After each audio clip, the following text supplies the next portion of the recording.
કે લેવાય તો રામનું નામ લેવું. શું કીધું? રામનું નામ લેવાની વાત કરી. કે દેવાય તો અંદાન દેવું.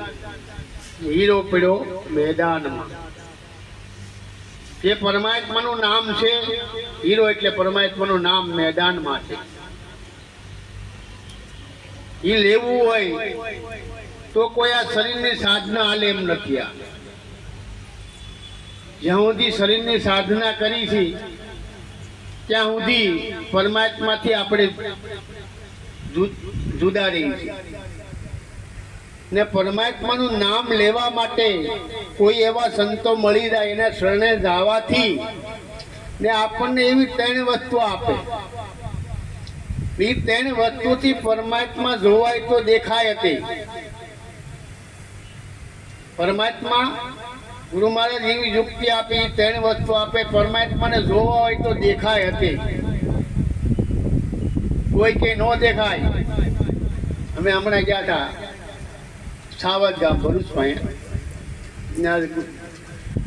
જયદેવ મહારાજના શિષ્ય ગુરુ પ્રકાશ હતા. ત્યાં પ્રશ્ન થયો કે ભગવાન દેખાય કે નહીં? આમ અમારા વાલજી મહારાજ કે ભગવાન ન દેખાય. આમ ને અમુક કે દેખાય. એ કીધું આ તમારે જોવાય તો હું બતાવું, પણ તમારે શ્રીફળ લઈને આવવું પડે. આમ એ તો હતા આચાર્ય. ઘડી સોટલી ઊંચી થઈ ગઈ. મને કે હું મહારાજ વાત કરો? કે હા કે મારે ગુરુ મહારાજ અમારા મણિરામ મહારાજ અમને પરમાત્મા બતાવ્યો છે, એટલે હું તમને કહું પરમાત્મા દેખાય કરો એમ. ને તમારે હાલતો ચાલતો હું તો બેહતો એવો પરમાત્મા અમારે મણિરામ મહારાજે આરતીમાં લાગ્યું સગુણ સ્વરૂપે વાલો મેં તો પ્રગટ ભાયો. એમ પરમાત્માના ત્રણ સ્વરૂપ છે. એક સંત છે, એક હરિ છે અને એક ગુરુ છે. આ ત્રણે પરમાત્માના સ્વરૂપ છે. હરિ વ્યાપક છે. ગીતાજીમાં કીધું કે હે અર્જુન, મારું અણુ અણુ વાત છે, મારી વગર કોઈ જગ્યા ખાલી. એ પરમાત્મા બધાની અંદર છે. એ પરમાત્માને ઓળખવા માટે સદગુરુના શરણે સુરતાથી એ પરમાત્મા લેવાય એવો છે. એનથી લેવાય સુરતાથી. આ સુરતની સાધના કોઈ પ્રેમી જન હોય પાવે. અંધારું ટળી જાય એના આંખનું નૂર એની નજરો મેં.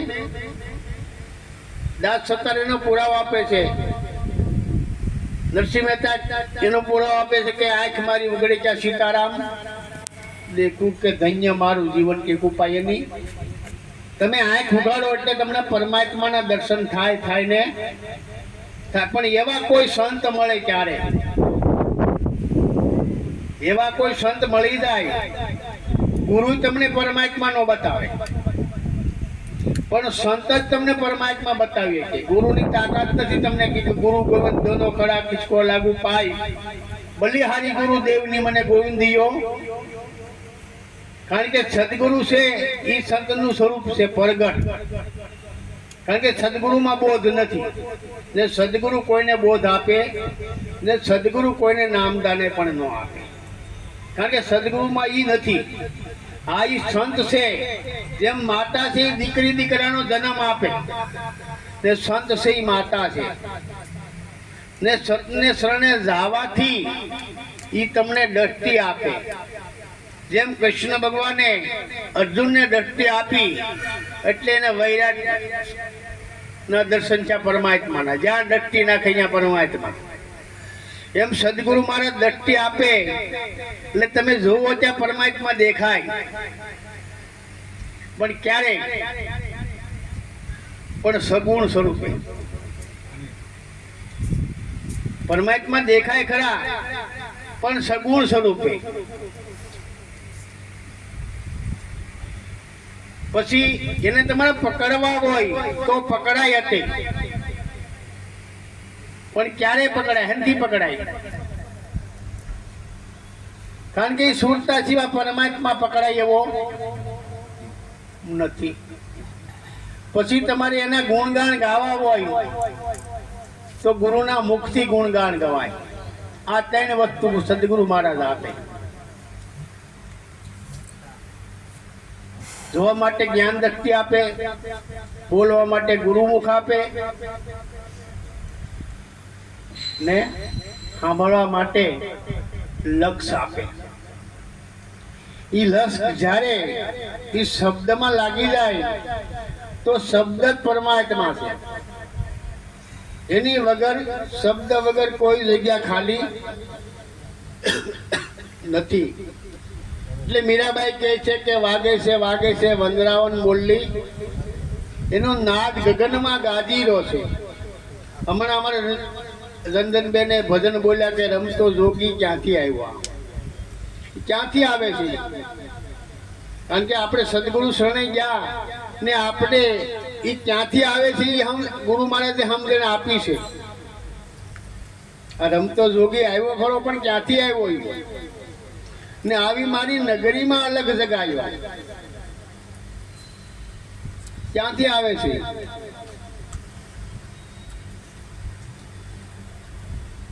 એટલે ઉત્તર દિશાથી એક આ એનો જવાબ છે, ઉત્તર. પણ આપણે કયા શહેર દિશા પર જે દિશા છે ત્યાં આવી જાય. ઉત્તર, દક્ષિણ, પૂર્વ ને પશ્ચિમ ત્યાં આવી જાય નહીં. જ્યાંથી છૂટી રહ્યો છે ને ઈ રમતો જોગી છે, એ બધાની અંદર રમણ કરી રહ્યો છે. કે આંખે દેખાડ્યા, હાથે દલાવ્યા. શું કીધું હજુ મારે? કે આંખે દેખાડ્યા, હાથે જલાવ્યા, પણ નામ તણા નિશાનથી મને ગોવિંદ મળ્યા ગુરુના જ્ઞાન. નરસિંહ મહેતા એવું કે જાગીને જવું તો જગત દિશે નહીં. ઊંઘમાં અટપટા ભોગ ઉભા છે. ઊંઘને જે અજ્ઞાન દિશામાં જે તમે આ શરીરથી ક્રિયા કરો બધી અજ્ઞાન દિશા છે, સાધન છે. કે સાધન શું કરું સ્વામી, મારો સાધનમાં ન આવે. શરીરથી તમે જે કાર્ય કરો આ 52 ઇન્દ્રિયોથી તત્વથી, પણ એ 52 ની અંદર એ પરમાત્મા આવે એવું નથી. બધામાં એટલું કરી પણ એ કર્મ કરવાથી પરમાત્મા મળે એવો પણ નથી. આ સંતો ના પડે. ભલે કરે, તમે ગમે એટલું ધ્યાન ધરો, ગમે એટલું કરો, પણ ધ્યાન ધરવાથી પરમાત્મા ન મળે. કેમ? સંતો હા શું કહે? કારણ કે સંતોને કોઈની પરવા રહેતી. અમારે મોરારજી બાપુ એક દસ્તાન આપતા, સોગઠાબાજી રમતા, બધા રમાય છે. એમાં 4 ખાના આવે, 4 અજવસારે 84 આવે. એક લાઈનમાં 2 ફૂલવાળા હોય. ફૂલવાળા બધા બેઠા હોય, સત્તાવાળા. એમાં આ બધા છે ને સત્તાવાળા બેઠા. કોઈ કે ભાઈ અમારું જ્ઞાન મહાન છે, કોઈ કે ભાઈ અમારું ભક્તિ મહાન છે, કોઈ કે અમારો યોગ મહાન છે, કોઈ કે અમારું ધ્યાન મહાન છે. બધા ચારે ખાને બધે બેઠા છે. એ બધા સત્તા લઈને બેઠા. પણ જયારે સોગઠું પાકતું એ ફૂલ ઉપર બેન ફૂલવાળા બેઠેલું મારી ન હોય છે. પછી ફૂલમાંથી બહાર નીકળે, પછી 84માં જાય. 84માંથી જાય ને પછી ગાંડું થાય.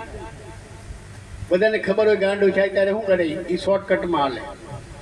એમાં સંતો ગાંડા છે, ફૂલવાળાને મારે કે જે તમે પકડીને બેઠા એ સત્ય નથી, એને ઉડાડી નાખે. અને એને કોઈને પરવા હોતી. કારણ કે સંતોને સત્ય કેવું છે કે ત્યાં સિવાય આ જીવ જેમ જેમ પાછો વળતો, આ અજ્ઞાન અંધશ્રદ્ધામાંથી કોઈ આ જીવ બહાર નીકળી જાય તો એના માટે સંત શું કરે છે કે જાગો લોકો મત સુવો, મત કરો મોહ છે પ્યાર, એસો સપનો એને કોઈ એમ હાલ્યો જાય. આ સંસારી શું કહે છે? પણ જેને લેવું એ લે. હા, તમે ધ્યાન ધરો, સમરણ કરો. એથી તમારી જે 52 ઇન્દ્રિયો છે વશ કરવાનું સાધન છે, પરમાત્મા મળવાનું સાધન નથી. તમે ગમે એટલા બેહો એમ, હા તમારી ઇન્દ્રિયો જ થાય, પરમાત્મા મળશે નહીં. પરમાત્મા કોઈ એવા સંતોના શરણે જવાથી કે જેમ પારસ હોય, પારસ લોઢાને અડે તો કંચન બની જાય, એમ પારસ સંતો છે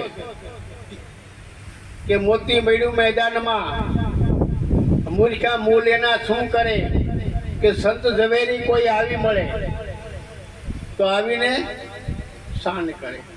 આ તો પારસમણીના પારખા તો લોઢાને કંચન કરી દે.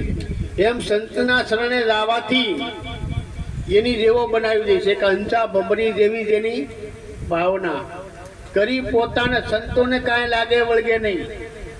સંતોને બસ એના શરણે જાઓ એટલે તમને એની જેવો બનાવી દે. એ કાંઈ વાયદો આપે નહીં.